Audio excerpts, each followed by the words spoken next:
யாழ்ப்பாண பல்கலைக்கழகத்தின் துணைவேந்தர் பதவிக்கான தெரிவில் உயர் பட்டப்படிப்புகள் பீடாதிபதியும் சிரேஷ்ட பேராசிரியருமான திருநாவுக்கரசு வேல்நம்பி புள்ளிகளின் அடிப்படையில் முன்னிலை பெற்றுள்ளார். யாழ் பல்கலைக்கழக தற்போதைய துணைவேந்தரின் பதவிக்காலம் எதிர்வரும் மார்ச் மாதம் 24ஆம் தேதியுடன் நிறைவடையுள்ள நிலையில் பல்கலைக்கழக பதிவாளரால் கடந்த செப்டம்பர் முதல் வாரத்தில் துணைவேந்தர் பதவிக்காக விண்ணப்பங்கள் கோரப்பட்டிருந்தன. துணைவேந்தர் பதவிக்காக விண்ணப்பித்தவர்கள் நேற்று செவ்வாய்க்கிழமை நடைபெற்ற விசேட பேரவை கூட்டத்தில் தமது எதிர்கால திட்டங்கள் குறித்து விளக்கம் அளித்தனர்.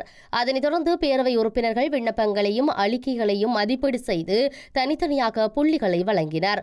ஒவ்வொரு விண்ணப்பதாரரும் பெற்றுக்கொண்ட புள்ளிகளின் அடிப்படையில் சிரேஷ்ட பேராசிரியர் தி வேல்நம்பி முதல் நிலையையும், விவசாய பீடத்தின் முன்னாள் பீடாதிபதியும் சிரேஷ்ட பேராசிரியருமான முகுந்தன், மருத்துவ பீடாதிபதியும் பேராசிரியருமான ஏ சுரேந்திரகுமாரன் ஆகியோர் முறையே 2ஆம் 3ஆம் நிலைகளையும் பெற்றுக் கொண்டனர்.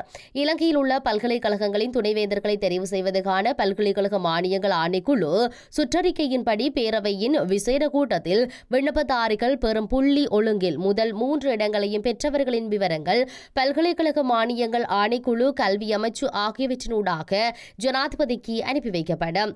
இதனையடுத்து 1978ஆம் ஆண்டின் 16ஆம் இலக்க பல்கலைக்கழகங்கள் சட்டத்தின்படி ஜனாதிபதிக்குள்ள அதிகாரத்தின் அடிப்படையில் பேரவையினால் முன்மொழியப்பட்ட மூவரிலிருந்து ஒருவரை ஜனாதிபதி தெரிவு செய்து துணைவேந்தராக நியமனம் செய்வார் என்பதும் குறிப்பிடத்தக்கது.